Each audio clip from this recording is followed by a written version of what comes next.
Një debat i ashpër ka shpërthyer mes Gjestit dhe Eglit pas ditën e djeshme. Gjatë përplasjes, Gjesti ka bërë të qartë Eglit se mes tyre gjithçka ka përfunduar dhe i ka kërkuar të mos mbajë më shpresa për një ribashkim mes tyre. Është kryer çdo sen mes neve, ka herë kam kryer unë me ty, hala ke shpresa me mua? Jo, zemra jeme, këto janë x në jetën time, futen në kokë një herë mirë, ftohu sa është herët, i tha i Eglit duke i dhënë një mesazh të prerë. Kjo përballje ndrizi diskutime të shumta, duke qenë se dyshja ka pasur një histori të ndërlikuar brenda shtëpisë.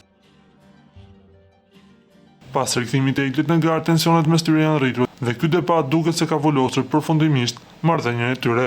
Të shumtë janë fancat që nuk e besojnë të deklaratat të Gjestit, ku para disa ditësh ai kërkoi rikthimin e Eglit, dhe me sa duket fancat e kanë kuptuar Gjestin, duke deklaruar se kjo është një lojë e tij, që të gjithë ta kenë vëmendjen te Egli dhe Gjesti për ta dërguar njëri tjetrin në finale.